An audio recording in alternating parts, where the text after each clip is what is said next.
Once again, it is your host, Arachnid Soul, bringing you one more honest commentary. Now, there's been a lot of news the past couple of days about professional wrestler CM Punk making the jump over to MMA, making the jump over to the league known as UFC, the Ultimate Fighting Championship. The more I sit around and the more I listen to people talk about it, the more I'm just kind of becoming infuriated at some of the things I'm hearing and some of the ignorance. So I said, I'm going to do another honest commentary, and I'm really going to break this down for people. A lot of the criticism has been that, CM Punk, he's a pro wrestler, he's not going to do well in MMA, what is he doing? So let's look at the history of CM Punk. CM Punk, years ago, was a guy who wanted to be a pro wrestler and was a backyard wrestler. And I'm sure was told that, hey, this isn't pro wrestling, this is backyard wrestling, you're never going to be able to make the transition. And then he did. And I watched CM Punk the entire time he was in Ring of Honor, from the night he came in and interrupted that promo that Sumi Sakai was doing to the night that he lost the Ring of Honor world title. And I actually remember early 2006 when he came back to Ring of Honor and he teamed up with American Dragon Bryan Danielson, or the guy a lot of people listening to this will know as Daniel Bryan, I believe they call him now in New York.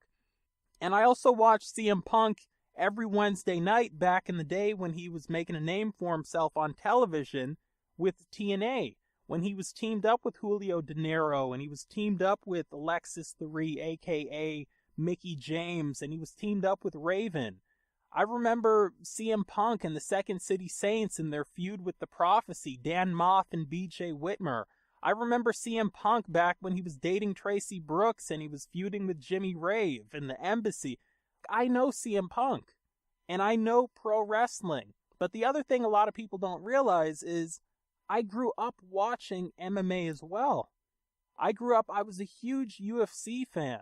I was a huge fan of Pride. I was a huge fan of K1, Pancrase, UWFI. I mean, I remember I used to get those old UWFI videotapes and just sitting there and just studying them, the technique and the early hybrid wrestling and the shoot fighting.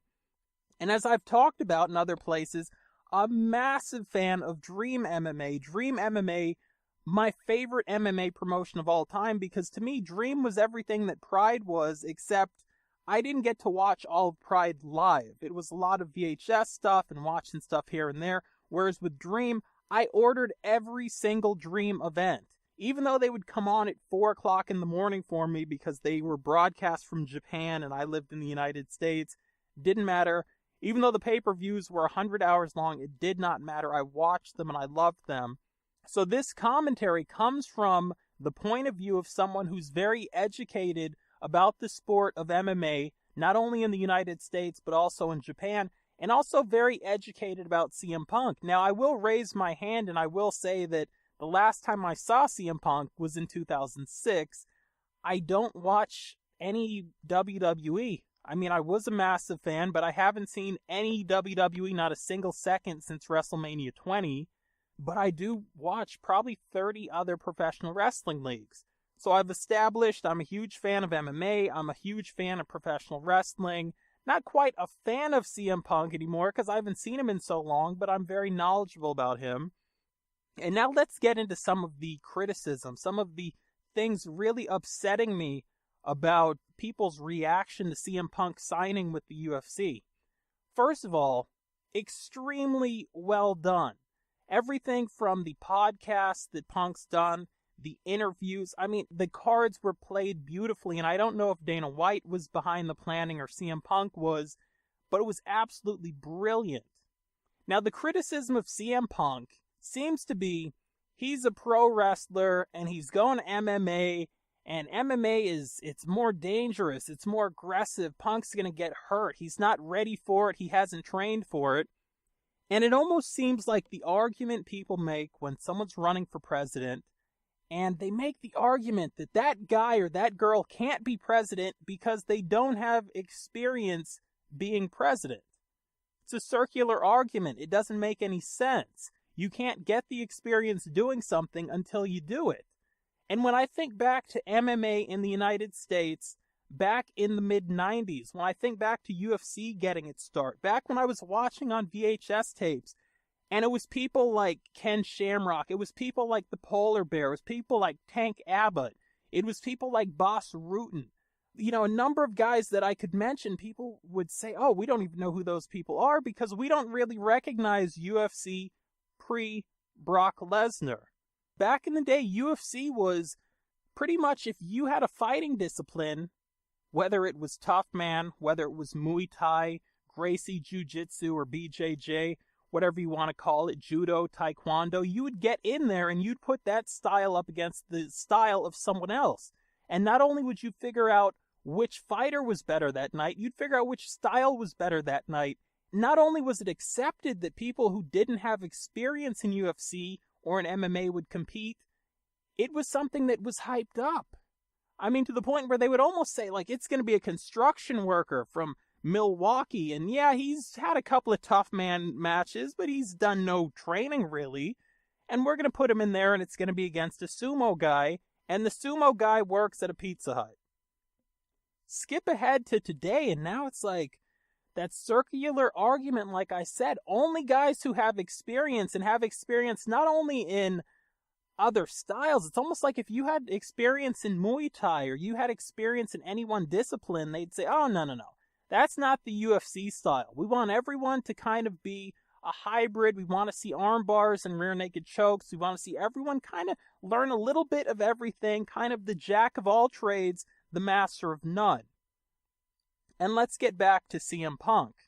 Here's a professional wrestler. Here's a guy who, if he were a pro wrestler in Japan going into MMA, would be more accepted. If he were a pro wrestler going into American-style MMA back in the 90s, would be accepted. But because he's a pro wrestler going into American UFC-style MMA in 2015, maybe 2016, who knows when he's actually going to start, people are reluctant. And it's because of that I started thinking about some of the great pro wrestlers who not only went into MMA, but put MMA on the map. And I'm going to get to them in a second, but I need to make a point here before I get to that, and that point is, without professional wrestling, there would be no MMA. MMA started as a direct result of professional wrestling.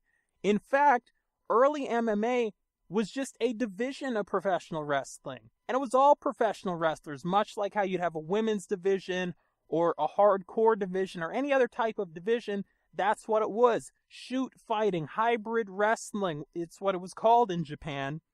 And when you think about some of the professional wrestlers who went into MMA and who were successful, you can start to look at Punk in a different light. Let me mention a couple of these people. Let me mention Kazushi Sakuraba, the Gracie Hunter, the Gracie Killer.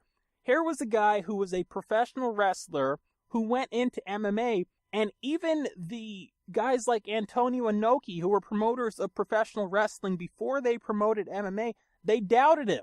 But they said he'll be an attraction, so let's throw him in there, and they threw him to the wolves. I mean, anyone who watched early Pride knows he was always outclassed, record-wise that is, and a lot of the time he gave up a tremendous amount of weight, but Kazushi Sakuraba became a folk hero because he started destroying people. And not only was he content with destroying people, but he wanted to put a little sizzle on the steak, so he would throw his pro wrestling in there with it. He would come out with the flashy music. He'd come out in the mask with the Road Warrior, the Legion of Doom spikes on his shoulders, and he would use Mongolian chops, and he would do cartwheels in matches, and he kept defeating people. That's just one guy. I mean, I could do a whole commentary on Kazushi Sakuraba. At the same time, let me talk about UFC number 4. Let me talk about a professional wrestler with the National Wrestling Alliance deciding he wanted to go into UFC. And this guy's name was Dan the Beast Severn. And for anyone who knows MMA, I don't think I need to sell you the credentials of Dan Severn. I don't think I need to tell you how dominant this guy was in amateur wrestling, professional wrestling, in MMA. Then let's talk about a guy who a lot of people think was an MMA fighter who turned into a pro wrestler, but actually it was the opposite. Let's talk about Ken Shamrock. Ken Shamrock was a guy who was a professional wrestler for a number of years before he ever went to MMA. And when I say he was a professional wrestler, I'm not talking about in 96 or 97 when he went to WWF. I'm saying Ken Shamrock was an independent professional wrestler. He was a professional wrestler also in Japan. And I wish I could remember his name, Vince Torelli or something like that. In any case, he was a professional wrestler before he went to MMA. Skip ahead 5 years, not only is he the super fight champion, but they're calling him the world's most dangerous man. Pride 21, where two professional wrestlers squared off, Don Frye and Yoshihiro Takayama, probably my second favorite, at least, MMA match of all time, and that only behind the 90-minute slugfest between Kazushi Sakuraba and Royce Gracie. We don't need to talk about Brock Lesnar, you guys already know. There was a guy named Funaki who started as a pro wrestler, was actually the tag team partner of Jushin Thunder Liger, went into MMA, became a massive star in Japanese MMA, and he's still actually active in both sports to this day, wrestling now for Keiji Muta in the Wrestle One promotion. But let's break this down for you. What is it about a professional wrestler that would give him a leg up on another guy who's never competed in MMA but goes into MMA? First of all, CM Punk is not going to be bothered by the crowd. His nerves are not going to affect his cardio. He's been in front of big crowds before. When you talk about the conditioning, I've seen CM Punk on more than one occasion go 60 minutes with Samoa Joe in Ring of Honor. Cardio's not going to be a problem, and for anyone who knows, there's no cardio like pro wrestling cardio. No timeouts, no breaks, no water, no benches, no cornermen. Punk's going to be ready for that. We know that Punk is a fast learner. And for anyone who questions the toughness of CM Punk, let's look at a couple other things. This guy made it through Ohio Valley Wrestling. For people out there who don't know how grueling professional wrestling school is, you need to do your research. I mean, many times now you go into a gym and you see that they've got boxing there, they've got MMA there, they've got amateur wrestling there, and they've got professional wrestling there. And the professional wrestlers will tell you, more so than anyone else there, when they show up on day one, if there's 50 guys there, by the end of that first day, maybe there's 4 guys left. Most people do not make it through professional wrestling school, and in professional wrestling school, they really do not give a damn about keeping you there and taking your money and you just working out, even though they know you won't make it. They really have no interest in letting you just work out for the sake of, oh, it'll be good for little Timmy and he'll be able to get in shape. That's not how it goes. If you can't cut it, thank you, we took your money, get the hell out of here. CM Punk actually made it through professional wrestling school. That says a lot. So let's break down what CM Punk would have gone through in professional wrestling school. Not only OVW, but, you know, when he was training IWA Mid-South, when Ace Steel was training him. The first month, they're just going to weed out the guys that can't cut it. We're talking intensive cardio like you have not seen. Running laps around the building, doing the ropes, burpees. We're talking about leapfrogs and drop downs. We're talking about all of this intense cardio. If you can make it through that, then you go to the chain wrestling, catch as catch can, European style, Greco-Roman style, freestyle. And they are learning old school amateur wrestling. And yes, now they are learning MMA. They're learning submissions. I mean, one of the things that they'll tell you at professional wrestling school is don't do this stuff out in the street because everything we're teaching you can legit hurt people. It is legitimately lethal to do a lot of that stuff. All the more reason that a guy like CM Punk already has a leg up on somebody just walking in off the street. And the reason I keep comparing Punk to a guy walking in off the street is because that's how they're going to treat him. There's no professional wrestling school in the entire world that's going to teach a guy how to fall down and not get hurt. Much like the NFL, much like the NHL, what they're going to teach you is how to get a callus, how to be tough. You're going to fall down time and time and time and time and time again until you get used to it, so it doesn't shock you, so you learn what to expect. These guys aren't taught how to fall. There's no way to fall where you cannot get hurt. What they're taught is how to be tough and how to work through it. And if you do not think that that will work in CM Punk's favor, you are crazy.